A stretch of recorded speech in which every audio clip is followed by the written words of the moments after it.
10 বছর আগ থেকে বলা হয়েছে, আমি নিজে উচ্চারণ করেছি মিনিমাম 5 বছর আগে, যে ওয়ার্ল্ড এমন একটা সময়ের দিকে যাবে ইনশাআল্লাহ যখন পেপার মানি বলে কিছু থাকবে না, সবকিছু হবে ক্যাশলেস সোসাইটি। ক্যাশলেস সোসাইটি, কাগজের টাকাহীন একটা সভ্যতা, একটা সমাজ। আপনি ডিজিট পার করবেন, জাস্ট ডিজিট থ্রো করবেন, সংখ্যা থ্রো করবেন, এবং এমন একটা মুদ্রা তারা আপনাকে ধরিয়ে দিবে যেটা আপনি হাত দিয়ে ছুঁইতে পারবেন না, পকেটেও রাখতে পারবেন না। এই যে বিষয়গুলো, এগুলো কি ভবিষ্যৎবাণী না বর্তমান? বর্তমান সম্পর্কে যারা ওয়াকেফহাল নয়, বর্তমান সম্পর্কে যারা ঘুমন্ত, তাদের কাছে কথাগুলো ভবিষ্যৎবাণী মনে হতে পারে, কিন্তু বিষয়গুলো ভবিষ্যৎবাণী নয়। আস্তে আস্তে ওয়ার্ল্ড সেদিকে চলে আসছে। খিদির আলাইহিস সালাম বলছেন, ইন্নাকা লান তাস্তাতিআ মাইয়া সাবরা, তুমি আমার সাথে ধৈর্য ধরতে পারবে না। এটা কি ভবিষ্যৎবাণী? তার বাসীরা, এই ফাউন্ডেশনের নাম দেখে ওই দৃষ্টিভঙ্গির কথা মনে পড়লো। একজন নবী বক্তব্য দিচ্ছিলেন, জনগণের মধ্যে একজন বললেন, আপনি খুব চমৎকার আলোচনা করেছেন, আপনি কি পৃথিবীর সবচেয়ে জ্ঞানী মানুষ? তিনি বললেন, হ্যাঁ, আমি পৃথিবীর সবচেয়ে জ্ঞানী মানুষ। আল্লাহ পাক তাকে ধরলেন, বললেন, হে মূসা আলাইহিস সালাম, তুমি পৃথিবীর সবচেয়ে জ্ঞানী মানুষ নও। আমার একজন বান্দা আছে যাকে তুমি 2 সাগরের মিলন স্থলে পাবে, যার নাম খিদির, অর্থাৎ শ্যামল। সে এই পৃথিবীর সবচেয়ে জ্ঞানী মানুষ। নবী মূসা আলাইহিস সালাম বললেন, আমি তার সাথে দেখা করতে চাই, I want to meet him. Allah পাক বললেন, মাছ নাও, মাছ, থলের মধ্যে মাছ নাও, যাত্রা শুরু করো। যেখানে গিয়ে দেখবে এই মাছ জীবিত হয়ে গেছে, সেখানেই সেই ব্যক্তির সাক্ষাৎ পাবে। তিনি চলতে লাগলেন। তার সাথে ছিল ইউশা বিন নুন, যিনি পরবর্তীতে নবী হয়েছেন। এক পর্যায়ে তিনি রাস্তা ভুল করলেন এবং ক্লান্ত হয়ে পড়লেন। অনেকদিন বলেছি, জীবনে আপনার চলার পথ যদি ভুল হয়, আপনি দ্রুত ক্লান্ত হয়ে যাবেন। আজকেও যদি আপনার জীবনের চলার পথ আল্লাহ এবং তার রাসূলের আনুগত্যের দিকে না হয়, অতি দ্রুত আপনি ক্লান্ত হয়ে যাবেন, শেষ বয়সে সুসাইড করে মরতে হতে পারে। যদি আপনার জীবনের চলার পথ আল্লাহর পথে হয়, শেষ বয়সেও আপনি হুঙ্কার ছাড়তে পারবেন ইনশাআল্লাহ। বাংলাদেশে এমন বরেণ্য অনেক ওলামায়ে কেরাম আছেন এবং চলে গেছেন, শেষ বয়সে গিয়েও দেখবেন দিনের জন্য কি মেহনতটাই না করেছে, এবং কমই ঘরানা থেকেই তারা বেশি ছিলেন, আমার অবজারভেশন, এটা আমার মত। ভালো খায়ের এবং কল্যাণ যেখানেই আছে, সেখানে আমাদেরকে যেতে হবে এবং তার পক্ষে আমাদেরকে থাকতে হবে। যদি এমন হয় যে আপনার সামনে দাঁড়িয়ে কেউ আপনাকে থাপ্পড় দিয়েছে, কিন্তু যে থাপ্পড় দিয়েছে তার মধ্যে এমন কিছু আছে যেটা উম্মার জন্য কল্যাণকর, তাহলে আপনার এই সৎসাহস থাকা উচিত এটা বলার যে তার মধ্যে খায়ের আছে।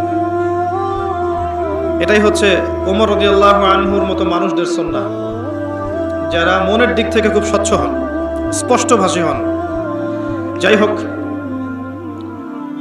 মূসা আলাইহিস সালাম আবারও ফিরে আসলেন, তার সঠিক রাস্তায় ফিরে আসলেন। ওই ব্যক্তির সাক্ষাৎ পেলেন, দেখলেন তিনি একটা সাখরার উপর বসে আছেন, অর্থাৎ পাথরের উপর বসে আছেন।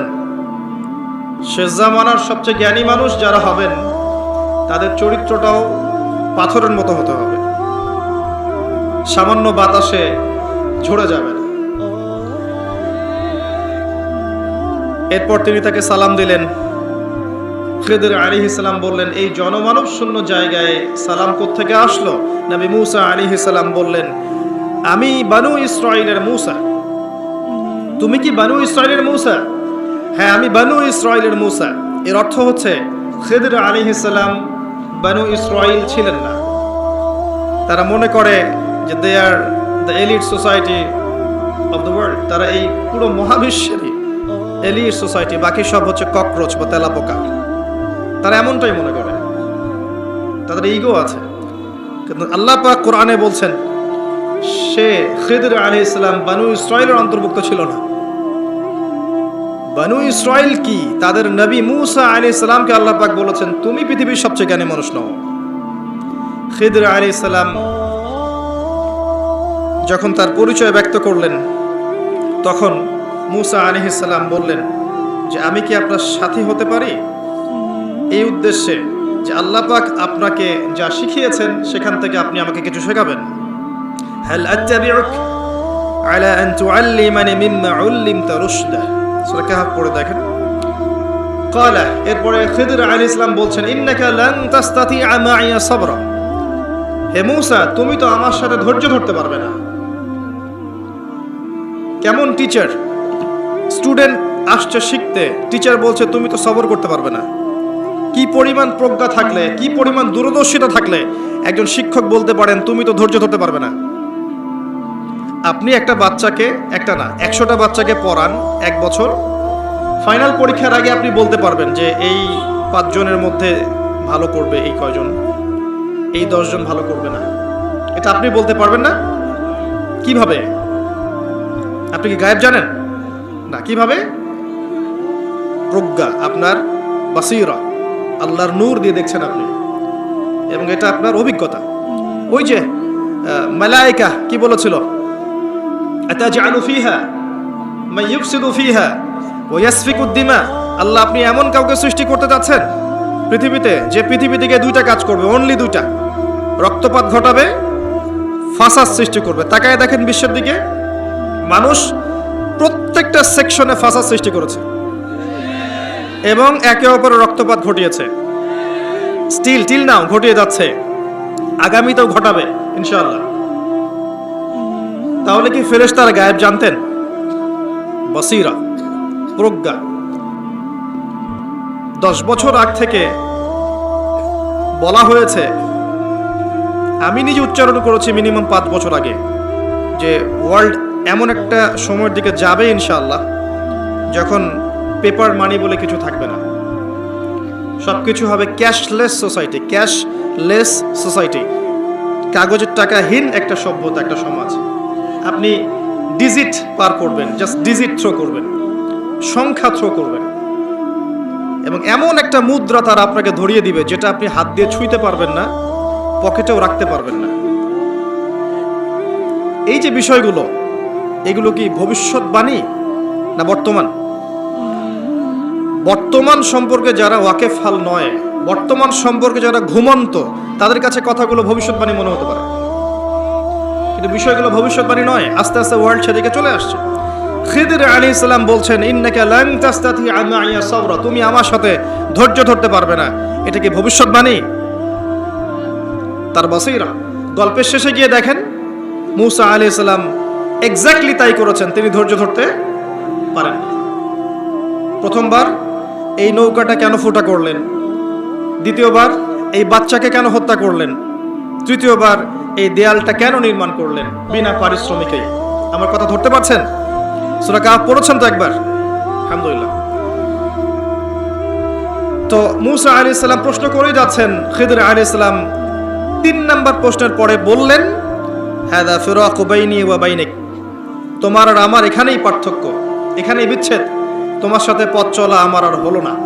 আল্লাহর নবী সাল্লাল্লাহু আলাইহি ওয়াসাল্লাম বলেছিলেন, যদি সেদিন মূসা আলাইহিস সালাম এত বেশি প্রশ্ন না করতেন তাহলে হয়তো আরো অনেক জ্ঞান জানা যেত। সুবহানাল্লাহ। এরপর তিনি উত্তর দিলেন, আমি এমনি এমনি নৌকা ফুটা করি নাই। নৌকা যদি ফুটা না করতাম তাহলে এই ত্রুটি মুক্ত নৌকাটাকে জলদস্যুরা নিয়ে চলে যেত। যদি বাচ্চাকে হত্যা না করতাম, এই বাচ্চা বড় হয়ে বড় কাফের হতো এবং নিজে কুফরি করত, ওর পিতামাতাকেও কাফের বানাতো। আমাদের এখনকার এই যে এথিস্ট প্রজন্মের মতো, এখনকার নাস্তিক জেনারেশনের মতো, নিজেও কাফের হচ্ছে আর জনগণকেও কাফের বানাচ্ছে। এদেরকে যদি খিদর আলাইহিস সালাম পেতেন, বাল্য বয়সে হত্যা করতেন। সিম্পল। কারণ তিনি হত্যা করেছেন এমন একজন বালককে যে বড় হয়ে কাফের হতো, আল্লাহ তাকে জানিয়েছিলেন, এবং নিজে তো হতোই, অন্য মানুষদেরকেও করতো, পিতা মাতাকেও করতো। আর দেয়ালটা নির্মাণ করেছে এই কারণে, ওই দেয়ালের নিচে 2 জন ইয়েতিম বাচ্চার সম্পত্তি আছে যাদের পিতামাতা সলেহ ছিল, সৎ ছিল। পিতামাতা সৎ হলে সন্তানদের ভবিষ্যতের দায়িত্ব আল্লাহ নিজে নিয়ে নেন। এই পিতামাতা কিন্তু বেঁচে নাই, সন্তান ছোট, পিতামাতা সৎ ছিলেন, আল্লাহ খিদর আলাইহিস সালামকে পাঠিয়ে তাদের নিরাপত্তার ব্যবস্থা করলেন। খেয়াল করেছেন? আপনি আমি যদি সৎ হই, আপনার আমার সন্তানকে নিয়ে এত টেনশন করার কিছু নাই। তাদের ভবিষ্যতের দায়িত্ব কে নেবেন? আল্লাহ নিয়ে নেবেন ইনশাআল্লাহ। ওই যে জাফর ইবনে আবু তালেব রাদিয়াল্লাহু আনহু মোতার যুদ্ধে শহীদ হয়েছিলেন, তখন তার বাচ্চারা ছোট ছোট ছিলেন। নবী সাল্লাল্লাহু আলাইহি ওয়াসাল্লাম জড়িয়ে ধরে, এই বাচ্চাদেরকে জড়িয়ে ধরে কেঁদেছেন অঝোর নয়নে।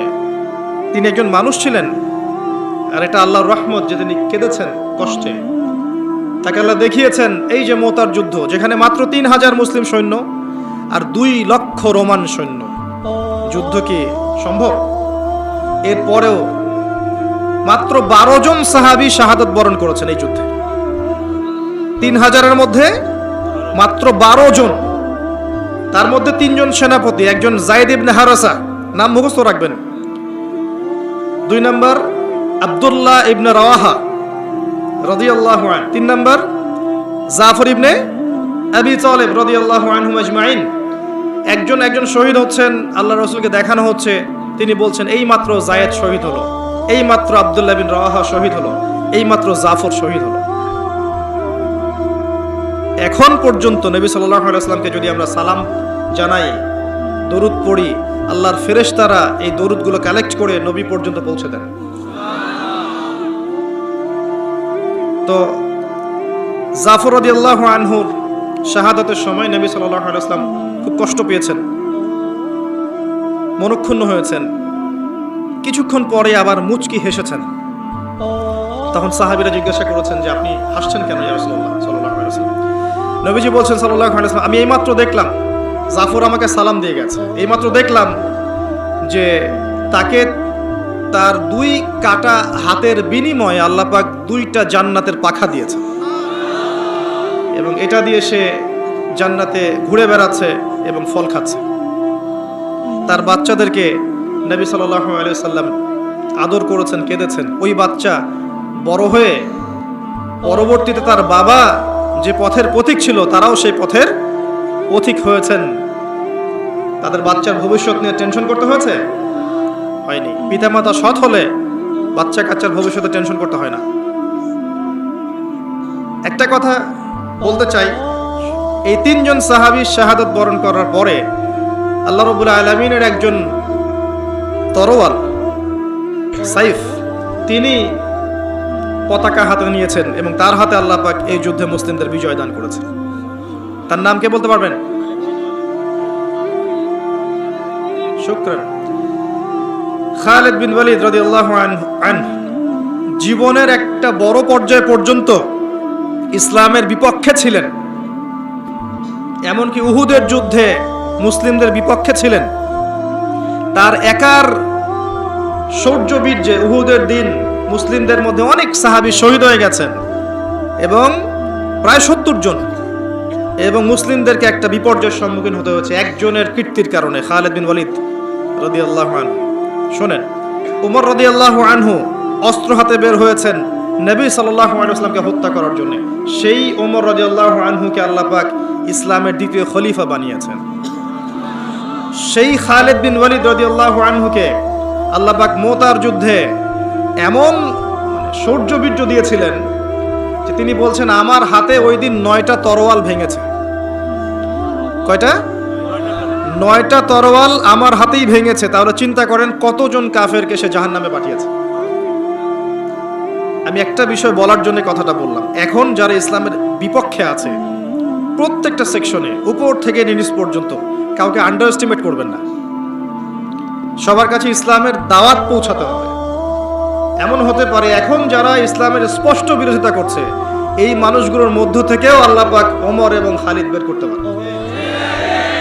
ইসলাম সাম্প্রদায়িকভাবে দাওয়াত দিবেন, আমভাবে সবার কাছে ইসলামের দাওয়াত পৌঁছে দেওয়ার চেষ্টা করতে হবে। আল্লাহ পাক তৌফিক দান করুন। খিদির আলাইহিস সালাম 3টা কাজের কারণ ব্যাখ্যা করলেন। এখান থেকে আপনার দৃষ্টিভঙ্গিটা হচ্ছে এমন, নবী মুসা আলাইহিস সালাম বাহ্যিক চোখ দিয়ে দেখেছেন, আর খিদির আলাইহিস সালামের কাছে আল্লাহর নূর, প্রজ্ঞা এবং বাসীরা ছিল। কথা কি বুঝতে পারছেন? নবী মুসা আলাইহিস সালামের কাছে বাহ্যিক চোখে আপাত দৃষ্টিতে মনে হয়েছে এটা খারাপ, এটা ঠিক নয়, এটা অনুচিত, কিন্তু খিদির আলাইহিস সালাম দূর পর্যন্ত দেখতে পাচ্ছিলেন এবং তিনি প্রত্যেকটা বিষয়ের গ্রহণযোগ্য কারণ ব্যাখ্যা করেছেন। দৃষ্টিভঙ্গি হচ্ছে আপনার এমন, এই জামানায় যদি আপনি ফিতনা থেকে বাঁচতে চান, আপনি যদি ফিতনাময় পরিবেশে সমস্যাগুলো ফাইন্ড আউট করতে চান, করণীয় ফিক্স করতে চান, বাহ্যিক চোখ দিয়ে সবকিছু দেখলে হবে না। খিদির আলাইহিস সালামের মতো হৃদয়ের চোখ উন্মুক্ত করতে হবে, হৃদয়ের কান উন্মুক্ত করতে হবে এবং কলব দিয়ে উপলব্ধি করার চেষ্টা করতে হবে। আল্লাহ পাক তৌফিক এনায়েত করুন। সূরা কাহফ এই দৃষ্টিভঙ্গি নিয়ে পড়ার চেষ্টা করবেন। ইসলাম, বর্তমান বিশ্ব, বর্তমান অর্থনীতি, বর্তমান রাজনীতি, বর্তমান পরিস্থিতি, ফিতনা ফাসাদ সবগুলোকেই শুধু বাহ্যিক চোখ দিয়ে দেখলে আপনি ভুল করবেন। বাহ্যিক চোখ দিয়ে দেখা শিখিয়েছে পশ্চিমা সভ্যতা। তারা মানব জাতিকে শিখিয়েছে যে জ্ঞান সেটাই যেটা পরীক্ষা নিরীক্ষা পর্যবেক্ষণের মাধ্যমে লাভ করা যায়, এর বাইরে জ্ঞানের কোনো অস্তিত্ব নেই। কাদের সুন্নাহ? সূরা বাকারাতেই আছে, ওয়াইজ কুলতুম ইয়া মূসা, যখন তোমরা বলেছিলে হে মূসা, লান নুমিনা লাক হাত্তা নারাল্লাহা জাহরা, ততক্ষণ পর্যন্ত আমরা তোমার প্রতি ঈমান আনবো না যতক্ষণ না আল্লাহকে চাক্ষুষ দেখছি আমরা। এই যে চাক্ষুষ দেখার দর্শন কোত্থেকে আসছে? ওদের থেকেই আসছে। এখনো পৃথিবীতে ওরাই এই দর্শন দিয়ে যাচ্ছে, আর দর্শন সম্পর্কে আমার চেয়ে তারা ভালো জানে না, আমি তাই মনে করি। কারণ এই সাবজেক্টে আমি নিজে পড়াশোনা করছি। তাদের দর্শন আমি আপনাকে খুব সুন্দর করে ব্যাখ্যা করতে পারবো ইনশাআল্লাহ। তাদের দর্শন এটা, তারা পুরো বিশ্বকে শিখিয়েছে, বুঝিয়েছে চাক্ষুষ যা দেখবেন সেটাই সত্য। যেমন আপনি চাক্ষুষ দেখছেন যে মানুষ মঙ্গল গ্রহে যাচ্ছে, পানির সন্ধান করছে, অতএব আপনি বিশ্বাস করে নেন যে পৃথিবী টিকুক আর না টিকুক, আমরা ভবিষ্যতে মঙ্গল যাচ্ছি ইনশাআল্লাহ। এবং বিভিন্ন গ্রহে তারা প্রাণের সন্ধান করছে এবং আমাদেরকে বোঝাচ্ছে এলিয়েন আছে বিভিন্ন গ্রহে। এলিয়েনে তারা বিশ্বাস করবে, এবং কেউ যদি এগুলো নিয়ে গবেষণা করে তার গবেষণার পেপার পর্যন্ত আমরা কেড়ে নিতে চাই। এগুলো গবেষণা করতে হয় না, এগুলো ওইভাবে রেখে দিতে হয়। ভাবখানা এমন যেন কোরআন এবং সুন্নাহ আল্লাহ পাক দিয়েছেন শুধুমাত্র কেউ মারা গেলে তেলাওয়াত করার জন্য, মিলাদ পড়ানোর জন্য, কিয়াম করানোর জন্য, কোরআনের আয়াত তাবিজ করে মাদুলিতে ভরে রাখার জন্য। আল্লাহ পাক কোরআনে বলেছেন, ওয়ালাকাদ সাররাফনা ফি হাযাল কুরআন লিন-নাস মিন কুল্লি মাসাল। সূরা কাহফের মধ্যে আয়াতটা আছে, 54 নম্বর আয়াত, আখিরুজ জামানের সূরা, যে আমি এই কোরআনে প্রতিটা বিষয়ে ব্যাখ্যা করেছি মানব জাতির জন্য। ওয়া কানাল ইনসানু আকসারা শাইইন জাদালা, কিন্তু মানুষ বেশিরভাগ বিষয়ে বিতর্ক করতে পছন্দ করে। আল্লাহ সূরা নাহলে বলেছেন, ওয়া নাযালনা আলাইকাল কিতাব, হে নবী আমি আপনার প্রতি এমন একটা কিতাব নাজিল করেছি, তিবিয়ানান লিকুল্লি শাই, যে কিতাব প্রত্যেকটা বিষয়ের ব্যাখ্যা, ওয়া হুদান এবং হিদায়াত, ওয়া রাহমাতান এবং দয়া, ওয়া বুশরা লিল মুসলিমিন মুসলিমদের জন্য সুসংবাদ। আল্লাহর রাসূল সাল্লাল্লাহু আলাইহি ওয়াসাল্লাম মুসলিম শরীফের হাদিসে বলেছেন, ইন্নাল্লাহা ইয়ারফাউ বিহাযাল কিতাবি আকওয়ামান, আল্লাহ পাক এই কোরআনের মাধ্যমে বহু জাতিকে উন্নতি দেন, ওয়া ইয়াদাউ বিহিল আখারিন, এবং অনেককে আল্লাহ পাক অপদস্থ করেন। আল কোরআন হুজ্জাতুন লাকা ওয়া আলাইক, এটা তোমার পক্ষে সাক্ষী দেবে অথবা বিপক্ষে সাক্ষী দেবে। সবকিছু কোরআন এবং হাদিসে আছে।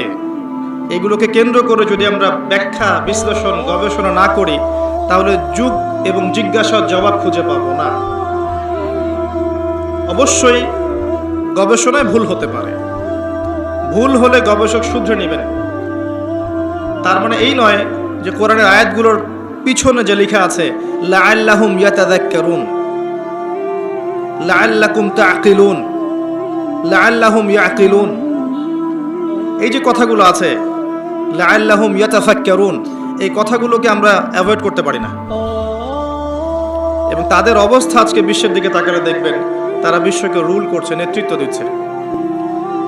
মুসলিমদের ইগোতে লাগে যখন এই কথা বলা হয়, মুসলিমদের আত্মসম্মান বোধে লাগে, ইগোতে লাগে, আত্ম অহমিকায় লাগে, না আমাদেরকে ওরা রুল করছে না।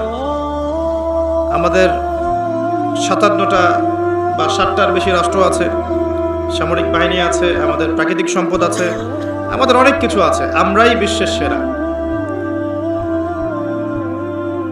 এটা ভুলে যান, এক সময় ছিলাম আমরা বিশ্বের সেরা, এখন আমরা বিশ্বের সেরা নই। কোন দিক থেকে সেরা আমরা? ধর্মতাত্ত্বিক দৃষ্টিকোণ থেকে দেখেন, আজকে মুসলিমদের তাওহীদের মধ্যে শিরকের জয় জয়কার, আজকে মুসলিমদের সুন্নাহর মধ্যে বেদাতের জয় জয়কার। অর্থনৈতিক জীবনে গিয়ে দেখেন, মুসলিমদের হালালের মধ্যে হারামের জয় জয়কার। মুসলিমরা সুদ খাচ্ছে অবলীলায়, ঘুষ খাচ্ছে অবলীলায়, দুর্নীতি করছে, সম্পদ আত্মসাৎ করছে অবলীলায়, মিথ্যা বলছি, চুরি করছি, ডাকাতি করছি, ছিনতাই করছি, ধর্ষণ করছি, জিনা করছি, মাদক খাচ্ছি, পর্নাসক্ত হচ্ছি, ক্যাসিনোতে যাচ্ছি, জুয়া খেলছি, দুনিয়ার প্রতি আসক্ত হয়ে গেছি মুসলিমরাই।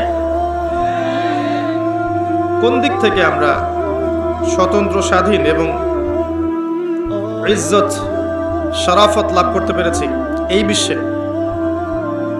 ধর্মতাত্ত্বিক ক্ষেত্রে আরো দেখবেন, আমরা ধর্মের নামে হাজারটা দলে বিভক্ত আছি। পলিটিক্যালি আমরা হাজার দলে বিভক্ত, আমরা সোশ্যালি দেখবেন বিভক্ত, আমরা দিন প্রচারের ক্ষেত্রেও বিভক্ত। দেখবেন এক বক্তা আরেক বক্তার নিন্দা না করতে পারলে পেটের ভাত হজম হয় না।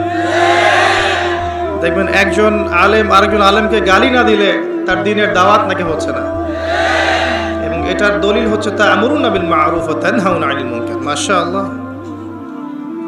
তারপরে খেয়াল করে দেখবেন, দুই ভাই, আপন মায়ের পেটের দুই ভাই, দুইটা আলাদা আলাদা পলিটিক্যাল দল করে, কিন্তু দুই ভাই হওয়া সত্ত্বেও এক ভাই আরেক ভাইয়ের প্রতি শত্রুতা পোষণ করছে। প্রত্যেকটা সেক্টরে আপনি যান, সামাজিক, পলিটিক্যাল, ইকোনমিক, ধর্মতাত্ত্বিক, প্রতিটা দেখবেন আমরা সেক্টেরিয়ালি ডিভাইডেড। আমরা বিভিন্ন ধর্ম এবং গোত্রে, দলে এবং উপদলে বিভক্ত, এবং এক একটা দলের শাখা দলও আছে, অনেক উপদলও আছে, এবং সবাই দাবি করছে যে আমরাই হকপন্থী এবং আমরাই জান্নাতের ডিলার, তোমার লিজ লাগলে আসো নিয়ে যাও। তো কোনখানে আমাদের শক্তি? আচ্ছা, একটা আয়াত কোরআনে মনে হয় আছে, আপনারা কি পড়েছেন? সূরা আলে ইমরানের 103 নম্বর আয়াতে কোরআনে সম্ভবত আছে আয়াতটা। এটা বেদে নাই, এটা বাইবেলে নাই, এটা তাওরাত, জাবুর, ইনজিলে সম্ভবত ছিল না। ওয়া'তাসিমু বিহাবলিল্লাহি জামিআন ওয়া লা তাফাররাকু। তোমরা মুমিনরা, ইমানদার যারা আছো, তারা আল্লাহর রজ্জুকে শক্ত করে আঁকড়ে ধরো, একত্রিত হয়ে, ঐক্যবদ্ধভাবে। এই আয়াতটা কি বেদে আছে ভাই? বাইবেলে না কোরআনে? আয়াতটা আমরা জানি না মনে হয়, জাদুঘরে আছে আয়াতটা। যখন একটা আয়াত কোরআনে থাকে, দুটো আদেশ, ওয়া'তাসিমু বিহাবলিল্লাহি জামিআন ওয়া লা তাফাররাকু। আল্লাহর রজ্জু মানে কি? কোরআন, সুন্নাহ এবং দ্বীন ইসলাম। এর চেয়ে বেশি ব্যাখ্যার তো প্রয়োজন নাই। এটাকে আল্লাহ বলেছেন ঐক্যবদ্ধভাবে আঁকড়ে ধরতে। এটার কি তাফসীরের প্রয়োজন হয়? ওয়ালা তাফাররাকু, এবং দলে দলে বিভক্ত হয়েও না তোমরা। বিভক্তিটা কি জনগণ করে? আম জনগণ, যারা ফলোয়ার্স, যারা মুকাল্লিদ, তারা কি বিভক্তির স্রষ্টা? আয়াতটা কোরআনে আছে। একটা আয়াত যখন স্পষ্ট কোরআনে থাকবে এবং আমরা চাক্ষুষ দেখেও পাশ কাটিয়ে যাচ্ছি, এটা কি কোরআনের অবমাননা নয়? এটা কি কোরআনকে বাহাত দিয়ে ধরার চাইতেও বড় পাপ নয়? এটা কি কোরআনকে অজু ছাড়া স্পর্শ করার চেয়েও বড় পাপ নয়? একজন অমুসলিম, নাস্তিক, মুরতাদ মনে করেন কোরআনকে পুড়িয়ে দিয়েছে, নাউযুবিল্লাহ, বা অবমাননা করেছে, তখন আন্দোলন হয় না? গায়ের রক্ত গরম হয় না? এবং দেখা যায় ওই কোরআনের জন্য তখন জীবন দিতে প্রস্তুত থাকে মুসলিমরা, তাই না? এটা কোরআনে আছে, মুসলিমদেরকে এই আয়াতটা আমল করতে বলা হয়েছে। এরপরে যদি আমরা না করি, তাহলে কে বড় পাপী? ওই অবমাননাকারী কাফের মুরতাদ নাকি আমি? ও তো জানেই না কোরআন কি জিনিস। নিঃসন্দেহে ওটা বড় পাপ। এটা আমার পাপটাকে ছোট করে দেখার সুযোগ নেই। কোরআনে যখন আল্লাহ বলছেন ওয়ালা তাকরাবু জিনা, জিনার ধার কাছেও যেও না, তারপরেও যুব সমাজ আমরা যাচ্ছি, তাহলে এটা কি কোরআনের অবমাননা নয়? আল্লাহ পাক বলছেন ইত্তাকুল্লাহ, আল্লাহকে ভয় করো, ওয়াযারু মা বাকিয়া মিনার রিবা, সুদের অবশিষ্ট অংশ ছেড়ে দাও, ওয়া ইল্লাম তাফআলু, যদি তোমরা এটা না করো, ফা'যানু বিহারবিন মিনাল্লাহি ওয়া রাসূলিহি, ফা'যানু বিহারবিন মিনাল্লাহি ওয়া রাসূলিহি, যদি সুদ না ছেড়ে দাও তাহলে আল্লাহ এবং তার রাসূলের সাথে যুদ্ধের ঘোষণা শুনে নাও। এটা কোরআনে আছে, আমি বানিয়ে বলিনি, এটা ওই কোরআনেই আছে যে কোরআন আপনার বাসায় আছে। জাস্ট সূরা বাকারাটা খোলেন, শেষের দিকে দেখেন, 3য় পারায় আছে। এরপরেও আমাদের পুরো ইকোনমিক সিস্টেম সুদ ভিত্তিক। এটা কি কোরআনের অবমাননা নয়? নাকি শুধু অজু ছাড়া স্পর্শ করলে অবমাননা হবে? আল কোরআনের আলো ঘরে ঘরে জ্বালতে চাই, তাই না? 80% মুসলিম কোরআন তেলাওয়াত করতে জানে না।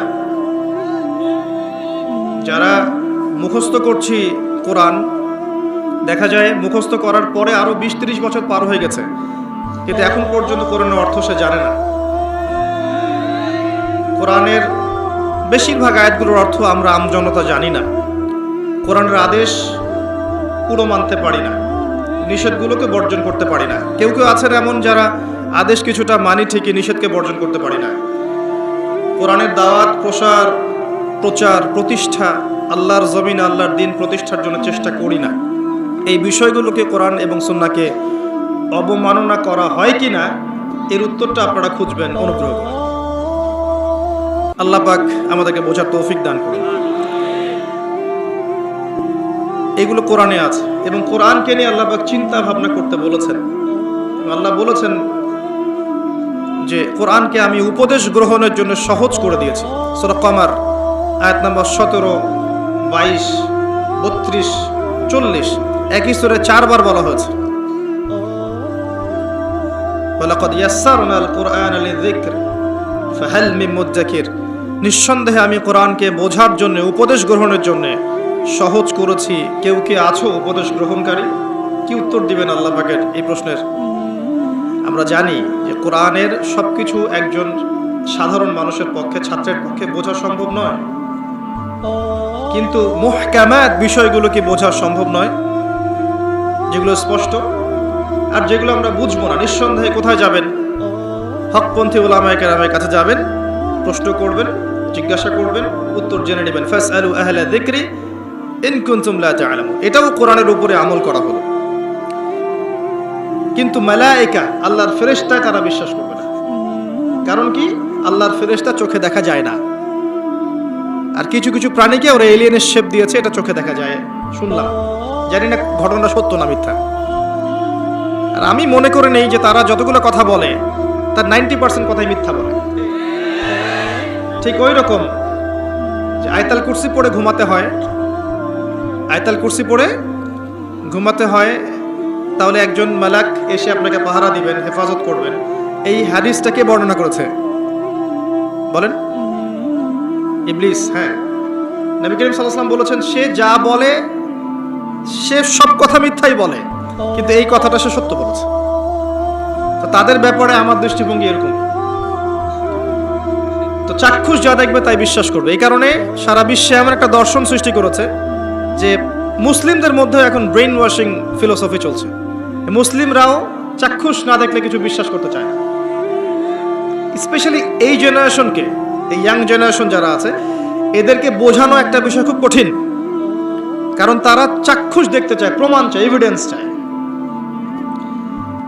যেমন শিখিয়ে দিয়েছে এই মহাবিশ্ব সৃষ্টি হচ্ছে বিগ ব্যাং থেকে, তাই না? মহাবিস্ফোরণ থেকে। এর বাইরে তারা কিছু বিশ্বাস করবে না। কিন্তু আমরা যখন কোরআন থেকে দলিল দিচ্ছি, আল্লাহ পাক সূরা আম্বিয়া এর 30 নম্বর আয়াতে বলেছেন যে আওয়ালাম ইয়ারাল্লাযীনা কাফারু আন্না সামাওয়াতি ওয়াল আরদা কানাতা রাতকান ফাফাতাকনাহুমা, কাফেররা কি লক্ষ্য করে দেখে না যে আসমান সমূহ এবং জমিন একটা বিন্দুর মধ্যে ছিল, একসাথে ছিল, একত্রিত ছিল। ফাফাতাকনাহুমা, এরপর আমরা এটাকে পৃথক করে দিয়েছি। আমি আল্লাহ এটাকে পৃথক করে দিয়েছি। এই যে বিগ ব্যাং এর দলিল সূরা আম্বিয়া পাওয়া গেল, এভাবে দিলে ইয়াং জেনারেশন বিশ্বাস করছে। যদি নাসা বলে যে পৃথিবী থেকে লক্ষ কোটি আলোকবর্ষ দূরে একটা গ্রহের সন্ধান পাওয়া গেছে, হীরা দিয়ে তৈরি, জহরত দিয়ে তৈরি, সোনা দিয়ে তৈরি, রূপা দিয়ে তৈরি, ওখানে হুর পড়ি আছে, ইত্যাদি ইত্যাদি, আগামী দিন এই বিশ্ব ঢালাও ভাবে প্রচার করবে হ্যাঁ এটা ঘটনা সত্য। আল্লাহ পাক শুধু কোরআনেই নয়, তাওরাত জাবুর ইনজিলেও বলেছিলেন যে জান্নাত একটা জিনিস আছে, মুত্তাকিদের জন্য আল্লাহ পাক প্রস্তুত করেছেন। এই সভ্যতা এটা বিশ্বাস করবে না, কারণ সে চাক্ষুষ দেখেনি এখন পর্যন্ত। এই যে দর্শন লান নুমিনা লাকা হাত্তা নারাল্লাহ জাহরা, এটা নতুন দর্শন নয়, এটা প্রাচীন দর্শন। এরা নতুনত্ব দিয়েছে, কিন্তু এখানে মনে রাখবেন আপনার ঈমানের প্রতিটা পিলার অদৃশ্য বিশ্বাস। কিসে বিশ্বাস? আল্লাহ যদি চোখের সামনে থাকতেন ফেরাউনও তাকে সেজদা করত। তাহলে এই আয়াত কোথায় যেত? লিনাবলুয়াকুম আইয়ুকুম আহসানু আমালা। আল্লাহ পাক পৃথিবীতে পাঠিয়েছেন পরীক্ষা করার জন্য যে আমাদের মধ্যে আমলে কে উত্তম। আল্লাহ যদি চোখের সামনে থাকতেন, ফেরেশতারা আমাদের চোখের সামনে থাকতো, মানুষ আজরাইলকে দেখতে পায়, মালাকুল মউতকে দেখতে পায়, তাহলে কি পাপ করে? পরীক্ষা হয়। সিম্পল। এটা বোঝার জন্য পিএইচডি করার দরকার আছে?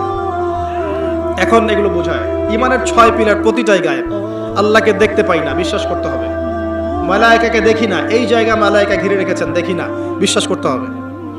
আগের আসমানি কিতাব একটাও দেখি নাই। ইভেন অনেক মুসলিম তো কোরআনও দেখে নাই।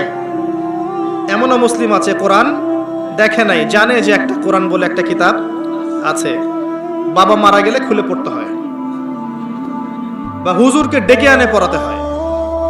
নিজে পড়ার তো তৌফিক হয় নাই, হুজুরকে ডেকে এনে পড়াতে হয়। আর এক শ্রেণীর মাশাআল্লাহ সেরকম মানুষও বের হয়েছে, কনটাকে পড়ে দিবে, পকেট ভর্তি করে বাসা চলে আসবে। সেও চিন্তা করেছে যাক একে বাগে পাওয়ার এটাও একটা বুদ্ধি। এরকম পরিণত হওয়া উচিত, যেমন সন্তান তেমন পরিণতি হয়েছে। যাই হোক, আসমানি কিতাব সব আমরা দেখি নাই, বিশ্বাস করতে হবে। নবী রসুলগণ সবাইকে দেখেছেন, আমাদের নবীকেও তো দেখি নাই, দেখেছি, বিশ্বাস করতে হবে। ওয়াল ইয়াউমিল আখির, পরকালের জীবন, কবরের আযাব, ঠিক আছে, পুনরুত্থান, মিজান, পুলসিরাত, জান্নাত জাহান্নাম দেখেছি, বিশ্বাস করতে হয়। ওয়াল কদরি খাইরিহি ওয়া শাররিহি, তাকদীরের ভালো মন্দ দেখেছি, বিশ্বাস করতে হয়। এই যে ঈমানের 6 পিলার গায়েব নয়, অবশ্যই গায়েব। এই গায়েবের উপর যারা বিশ্বাস করছে এরাই হচ্ছে মুত্তাকি। যালিকাল কিতাব লা রাইবা ফিহি হুদাল লিল মুত্তাকিন আল্লাযীনা ইউমিনুনা বিল গায়ব। কারা মুত্তাকি? যারা এই গায়েবে বিশ্বাস করে, ঈমানের 6 পিলারে বিশ্বাস করে। আসেন এই জ্ঞানতাত্ত্বিক দর্শনটা ঠিক করেন আগে। জ্ঞান আল্লাহর পক্ষ থেকে আসে। কার পক্ষ থেকে আসে? ওয়াকুলিল হাক্কু মির রাব্বিকুম, এই সূরাতেই আছে 29 নম্বর আয়াতে। ওয়াকুলিল হাক্কু মির রাব্বিকুম, হক সেটাই যেটা তোমার রবের পক্ষ থেকে নাজিল হয়। সুবহানাল্লাহ। হক, সত্য মিথ্যা, ন্যায় অন্যায়, ভালো মন্দের মানদণ্ড সেটাই যেটা তোমার রবের পক্ষ থেকে নাজিল হয়েছে। কি নাজিল হয়েছে রবের পক্ষ থেকে? মানুষের মস্তিষ্ক প্রসূত বিদ্যা, বুদ্ধি, দর্শন, কনস্টিটিউশন, কি নাজিল হয়েছে? আল্লাহর কিতাব। যখন তাওরাত নাজিল হয়েছিল, তাওরাতই ছিল হক। যখন জাবুর নাজিল হয়েছিল, জাবুরই ছিল হক। যখন ইনজিল নাজিল হয়েছে, ইনজিলই ছিল কি? হক। এখন আছে কোরআন, কিয়ামত পর্যন্ত থাকবে কি? কোরআন। তাহলে হক বাতিলের মানদণ্ড কি? হ্যাঁ, অবশ্যই এর ব্যাখ্যায় সুন্নাহ আসবেই, আসবে না? নাকি শুধু কোরআন মানবেন, সুন্নাহ মানবেন না? এক শ্রেণীর মানুষ বের হচ্ছে না এখন, শুধু কোরআন মানি, সুন্নাহ হাদিস মানি না, সুন্নাহ মানি না। এটা আরেকটা বড় ফিতনা। আল্লাহ পাক কোরআনে বলেছেন যে ওয়া মা আতাকুমুর রাসূলু ফাখুযু ওয়া মা নাহাকুম আনহু ফান্তাহু। রাসূল তোমাদেরকে যা দিয়েছেন সেটা কি করো? গ্রহণ করো। রাসূল যা থেকে নিষেধ করেছেন তা থেকে দূরে থাকো। হাদিস না মানলে কিভাবে এর উপর আমল করবে? তো এই ফিতনায় পা দিয়েন না। হাদিস আল্লাহর পক্ষ থেকেই এসেছে, এটা আলাদা কোন উৎস থেকে আসেনি। ওয়া মা ইয়ানতিকু আনিল হাওয়া ইন হুয়া ইল্লা ওয়াহয়ু ইউহা। রাসূল সাল্লাল্লাহু আলাইহি ওয়াসাল্লাম নিজের মন গড়া কোনো কথা বলেন না, তিনি ওইটাই বলেন যে আল্লাহর পক্ষ থেকে ওয়াহী করা হয়। সো কোরআন এবং সুন্নাহ ছাড়া হকের অন্য কোনো মানদণ্ড আছে? নাই। এবার আসেন, এই কোরআন এবং সুন্নাহ যদি ইলমের মানদণ্ড হয়, জ্ঞানের উৎস হয়, তাহলে আমাদের এর উপর কিছু করণীয় আছে না? আমাদের করণীয় হচ্ছে প্রথমত আল কোরআনকে পড়তে শেখা। কি করণীয়? প্রথম, তারপরে নিয়মিত তেলাওয়াত করতে শেখা বা চর্চা করা। এরপর আমাদের কাজ হচ্ছে কোরআনের অর্থগুলোকে বোঝা, কোরআনের আদেশগুলোকে মেনে চলার চেষ্টা করা, নিষেধগুলোকে বর্জনের চেষ্টা করা, এবং কোরআনের দাওয়াত মানুষের দুয়ারে দুয়ারে পৌঁছে দেওয়ার চেষ্টা করা। আল্লাহ পাক আমাদের সবাইকে তৌফিক দান করুন। আমিন। দৃষ্টিভঙ্গি বুঝলেন, খিদর আলাইহিস সালামের মতো হওয়ার চেষ্টা করেন। এরপরে আপনি সূরা কাহফটা পড়ার চেষ্টা করেন। প্রত্যেক জুমার দিন পড়তে হয়। প্রথম দিকের আয়াতগুলো মুখস্থ করার চেষ্টা করেন, প্রথম 10, কমপক্ষে শেষের 10। কিছু আয়াত মুখস্থ করে ফেলবেন, এতে আপনার লাভ আছে। আমার পরামর্শ, সূরা বাকারার প্রথম 5টা আয়াত পড়া যাবে না? সূরা ফাতিহা এটা তো পারেন মাশাআল্লাহ, সূরা ফালাক, নাস, ইখলাস, সূরা কাফিরুন, সূরা বাকারার 255 নম্বর আয়াত আয়াতুল কুরসি, শেষের 3টা আয়াত, তারপরে আপনার সূরা হাশরের শেষের 3 আয়াত, সূরা জিন প্রথম 10, সূরা কাহফ প্রথম 10 শেষের 10, সূরা মুলক, সূরা ইয়াসিন, সম্ভব হলে সূরা আর রহমান, সূরা ওয়াকিয়া। এই যে আয়াতগুলো আছে এগুলো একটু মুখস্থ করার চেষ্টা করা যায় না? পারবো না ইনশাআল্লাহ? সারা বছরে আমরা এখন পর্যন্ত মাশাআল্লাহ 100-200 বই পড়ি নাই? পড়েছি ইনশাআল্লাহ, পড়েছি না? আমরা বই পড়েছি, উপন্যাস পড়েছি, আমরা বাংলা, ইংরেজি, অঙ্ক, ফিজিক্স, কেমিস্ট্রি, বায়োলজি মাশাআল্লাহ অনেক কিছু পড়েছি, পড়ি নাই?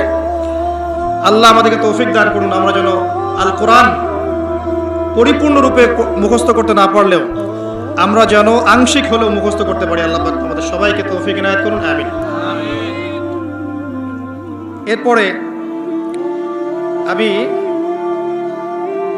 শেষ করার আগে সূরা কাহফের কিছু বিষয় আপনাদের সাথে শেয়ার করব ইনশাআল্লাহ। সেটা হলো সূরা কাহফ আপনাকে শেষ জামানা থেকে বাঁচাবে ইনশাআল্লাহ। এর মধ্যে একটা গল্প আছে, আসহাবুল কাহফের গল্প। কার গল্প? এই আসহাবুল কাহফের গল্পটাকে খুব ভালো করে পড়বেন। পড়লে আপনি বুঝতে পারবেন যে এই গল্পের মধ্যে এমন কিছু একটা আছে যেটা আপনাকে সমসাময়িক ফিতনা এবং চলমান বৈশ্বিক ফিতনাগুলো থেকে বাঁচাবে ইনশাআল্লাহ তাআলা। তাদের মূল কাজটা ছিল এই যে তারা ঈমান নিয়ে এসেছিল, প্রথমে ঈমানটা গোপন রেখেছে, এরপর ঈমানটাকে প্রকাশ করেছে, ঈমানের দাওয়াত মানুষকে দিয়েছে। দাওয়াত দেওয়ার পর কিছু মানুষ, মানে বেশিরভাগ মানুষই তাদের দাওয়াত কবুল করেনি। তারা ওই জায়গা থেকে হিজরত করে চলে গেছে, চলে গিয়ে একটা গুহায় আশ্রয় নিয়েছিল। সেখানে আল্লাহ পাক তাদেরকে 300 বছর ঘুম পাড়িয়ে রেখেছেন। ঠিক আছে, ঘুম পাড়িয়ে রাখার পর আল্লাহ পাক উঠিয়েছেন এমন সম্প্রদায়ের কাছে যে সম্প্রদায় পরকালে বিশ্বাস করতো না। আল্লাহ পাক এই ঘটনার মধ্য দিয়ে আল্লাহ রাব্বুল আলামিন পরের জেনারেশনের মানুষকে শিক্ষা দিয়েছেন যে পরকালটা সত্য। আসহাবুল কাহফ এমন একটা যুগের মধ্যে ছিলেন যেই যুগটা কিন্তু বর্তমান আধুনিক দাঁড়িয়ে সভ্যতার মতোই ছিল। সেখানেও এরকম শিরক ছিল, সুদ ছিল, জিনা ছিল, আপনার কুফরি ছিল, হারাম সব কিছু ছিল। আপনি মিলিয়ে দেখবেন তারা ওই যুগেই থেকেছেন। এ যুগেও যারা আসহাবুল কাহফের মতো ঈমান নিয়ে আসবে, ঈমানকে চর্চা করবে, তারপরে দাওয়াত প্রদান করবে এবং ঈমান প্রতিষ্ঠার চেষ্টা করবে, এক পর্যায়ে তারা দেখতে পারবে যে পরিবেশ পরিস্থিতি তাদের অনুকূলে থাকছে না। অপশন হচ্ছে ফিতনা থেকে টোটালি নিজেকে ডিসকানেক্টেড করে স্বতন্ত্র থাকার চেষ্টা করা। নিজে থাকুন, নিজের পরিবার নিয়ে থাকুন, নিজের সাধ্যের মধ্যে দিনের দাওয়াতে কাজ করতে থাকুন, ফিতনাময় পরিবেশ থেকে নিজেকে সরিয়ে রাখুন। কম কথা বলেন, কম মানুষের সাথে মেশেন, ফিতনায় কম যান। আপনি আপনার নিজের আহাল পরিবারকে নিয়ে ইসলামকে নিয়ে চলার চেষ্টা করেন। আপনার সাধ্যমতো যতটুকু করার এতটুকু করেন। আর যদি এক সময় দেখেন ফিতনায় মোটেই টিকতে পারছেন না, আসহাবুল কাহফ যেমন করে ডিসকানেক্টেড হয়ে গেছে, এইভাবে ফিতনাময় পরিবেশ থেকে নিজেকে আড়াল করে নেন। এই একটা মাত্র অপশন আছে যদি আপনি এই ফিতনাময় জর্জরিত পরিবেশ থেকে নিজেকে সেভ করতে চান। প্রথমেই ওই লেভেলে যাওয়ার প্রয়োজন নেই। প্রথমে আগে তাদের মতো ঈমান নিয়ে আসেন, এরপরে ঈমানের চর্চা করেন, ঈমান প্রচার করেন, দ্বীনের প্রচার প্রসার প্রতিষ্ঠার চেষ্টা করেন, সমস্যা আসলে ফেস করতে থাকেন। একটা পর্যায়ে গিয়ে যদি দেখেন যে আপনি কোনোভাবেই ফিতনাময় পরিবেশে টিকতে পারছেন না, তখন সেখান থেকে আপনি সরে যান। সরে গিয়ে নিজের পরিবার এবং আপনার মতো করে যারা চিন্তা করে তাদের সাথে মিলেমিশে থেকে দিন নিয়ে টিকে থাকেন। তারপরেও ফিতনাময় পরিবেশে চলে যায় না। এছাড়া আপনার কাছে বৈশ্বিক ফিতনাময় পরিবেশ থেকে বাঁচার কোনো অপশন আছে বলে আমার জানা নেই। আমরা পুরো পরিবেশ যদি পর্যবেক্ষণ করি তাহলে কিছু করণীয় বের করতে পারবো। এই করণীয়গুলো এক কথায় বলে আমি আমার আলোচনা গোটাচ্ছি, কারণ অনেক বেশি কথা বললে মনে রাখতে পারবেন না। আমি আমার ক্ষুদ্র জ্ঞানে যা বুঝতে পারছি আমি আপনার সাথে শেয়ার করছি। আমার কথায় যদি ভুল থাকে এটা আমার পক্ষ থেকে, সঠিক হল আল্লাহর পক্ষ থেকে। এবং আপনার কাছে শোনার পরে পর্যালোচনা করে যদি মনে হয় কথাগুলো ঠিক আছে তাহলেই কেবল গ্রহণ করবেন, অন্যথায় করবেন না। আমার মনে হয় এই পরিবেশে টিকে থাকতে হলে আপনাকে আমাকে প্রথমত ইলম অর্জন করতে হবে। কি করতে হবে? ইলম অর্জন করতে হবে। এই ইলম অর্জন একা একা করা যায় না, ওস্তাদ লাগবে। হকপন্থী ওস্তাদদের কাছে যাবেন, কনস্ট্রাকটিভ সিলেবাসে পড়াশোনা করবেন। এবং আমি এই সিলেবাস নিয়ে অনেক কথাই পর্যন্ত বলেছি, এগুলো দেখে নেবেন। আপনি যেদিকেই পড়াশোনা করেন না কেন, আপনি এমনভাবে পড়াশোনাটা গুছিয়ে নেন যাতে আপনি আপনার জ্ঞান দিয়ে এই যুগের খিদির হতে পারেন।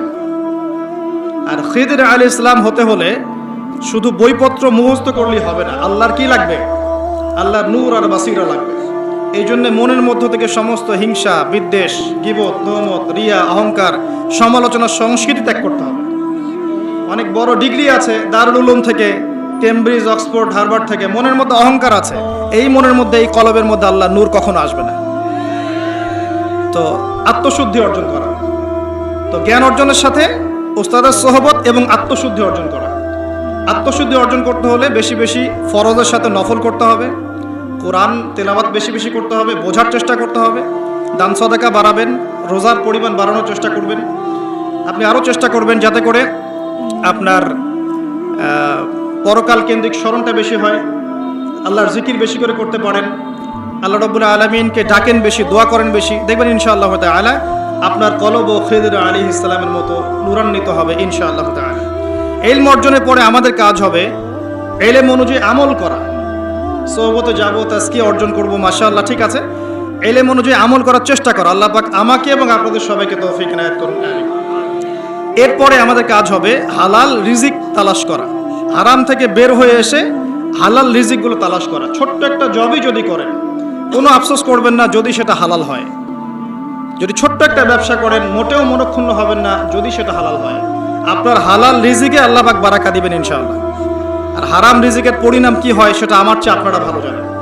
হারামে যাবেন না, হালালে থাকেন। এরপরে আপনি আদর্শ একটা পরিবার গড়ে তোলার চেষ্টা করবেন। পরিবারের লোকজন যদি আপনার কথা শোনে আলহামদুলিল্লাহ, যদি না শোনে, ওয়াজ করতে করতে বোঝাতে বোঝাতে শুনছেই না একবারে, আপনি স্বতন্ত্র একক পরিবার গঠন করেন, দিন নিয়ে টিকে থাকেন, সিম্পল।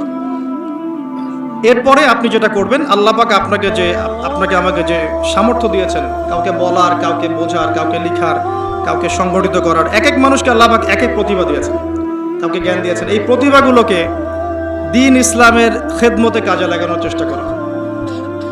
যেমন প্রত্যেকের জীবনে একটা প্রজেক্ট থাকতে পারে। কেউ একজন একটা স্কুল করেছে, এটাই তার প্রজেক্ট।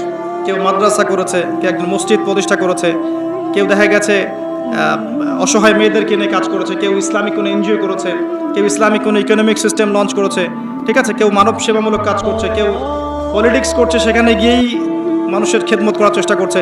এক এক মানুষ এক একভাবে দিনের খেদমত করতে পারে এবং সবাই যার যার জায়গা থেকে দিনের খেদমত করতে পারে। আল্লাহ পাক তৌফিক দিয়েছেন এবং আমাদেরকে যেন তৌফিক দান করেন, আমিন। তো সবাই সবার প্রতিভাটাকে আগে ফাইন্ড আউট করে আমার মধ্যে কি প্রতিভা আছে। বলতে পারলে বলেন, লিখতে পারলে লিখেন, ঠিক আছে। ভালো কোনো অ্যাসোসিয়েশন করতে পারলে সেটা করেন। যেটা করে আপনার দেশের জাতির উম্মার উপকার হবে সেটাই করেন। এতে করে দেখবেন ইসলাম ঐক্যবদ্ধভাবে এগিয়ে যাবে ইনশাআল্লাহ। আল্লাহ পাক তৌফিক এনায়েত করুন, আমিন। আরেকটা কাজ করবেন, পরবর্তী জেনারেশন যারা আসবে, আমাদের বাচ্চা কাচ্চা যারা আসছে, এদেরকে এমনভাবে মানুষ করতে হবে যেন এরা আগামী বিশ্বটাকে ডিল করতে পারে। আমরা যা পারি নাই ওরা যেন সেটা করতে পারে। আল্লাহুম্মা আমিন। আল্লাহ তৌফিক দান করুন। আর সবশেষ একটা কাজ করতে হবে, সেটা হলো উম্মার মাঝে বিভক্তি ছড়ানো যাবে না, সবাইকে ঐক্যবদ্ধ করার চেষ্টা করতে হবে, সবাইকে নিজের ভাই মনে করতে হবে। যে যার জায়গা থেকে ঐক্যের চেষ্টা করলে পরে ইনশাল্লাহ আজ হোক আর কাল হোক দেখবেন একটা ইউনাইটেড প্ল্যাটফর্ম গড়ে উঠবেই ইনশাল্লাহ। একটা দেশের সরকার, প্রশাসন, জনগণ, আলেম ওলামা, যুবক সমাজ, মেয়েরা, শিশুরা সবাই মিলেই হচ্ছে একটা বডি, একটা শরীর। একটা অংশে আঘাত পেলে আর এক অংশ সেই ব্যথা অনুভব করবে। সবাই সবার বন্ধু, কেউ কারো শত্রু নয়। সবাইকে নিয়েই যখন আপনি আগাবেন দেখবেন বিশ্বের মানচিত্রে বাংলাদেশ একটা শক্তিশালী মুসলিম কান্ট্রি হিসেবে এগিয়ে যাবে ইনশাআল্লাহ। সব দেশ যদি এভাবে চিন্তা করে তখন সারা বিশ্বে একটা ইসলামিক বড় বেজ এবং প্ল্যাটফর্ম তৈরি হবে ইনশাআল্লাহ। তখন গিয়ে দেখবেন আমরা ঐক্যবদ্ধভাবে ওদের বিরুদ্ধে লড়তে পারছি, আদারওয়াইজ পারবো না। আল্লাহ পাক আমাদের কথাগুলোর গভীরতা বোঝার তৌফিক দান করুন। আল্লাহুম্মা আমিন। আল্লাহ পাকের কাছে দোয়া করছি আল্লাহ পাক আমাদের সবাইকে পবিত্র কোরআন এবং সুন্নাহ অনুযায়ী জীবনযাপন করার তৌফিক ইনায়াত করুন। আমিন। আমাদের যুব সমাজকে আল্লাহ পাক দিনের জন্য কবুল করুন। আমাদের মা বোনদেরকে আল্লাহ পাক খাস পর্দায় থাকার তৌফিক দান করুন, দিনের খেদমত করার তৌফিক দান করুন। আল্লাহ পাক আমাদের বাচ্চা কাচ্চাদেরকে মানুষের মতো মানুষ করার তৌফিক ইনায়াত করুন। আল্লাহ পাক আমাদের প্রশাসন, সরকার, জনগণ সবাইকে হেদায়েত নসিব করুন। আলেম ওলামার মাঝে আল্লাহ পাক ঐক্য দান করুন। আল্লাহ রাব্বুল আলামিন আমাদের হায়াতে এবং রিজিকে বারাকা দান করুন। আল্লাহ পাক আমাদের মধ্যে যারা অসুস্থ আছে সবাইকে আল্লাহ পাক শেফায়ে কামেলা দান করুন। যারা মারা গেছেন আল্লাহ পাক সবাইকে মাফ করে দিন। আল্লাহুম্মা আমিন। সর্বোপরি আল্লাহ পাক আমাদেরকে যে যার জায়গা থেকে দ্বীন ইসলামকে এগিয়ে নিয়ে যাওয়ার তৌফিক ইনায়াত করুন। আমিন।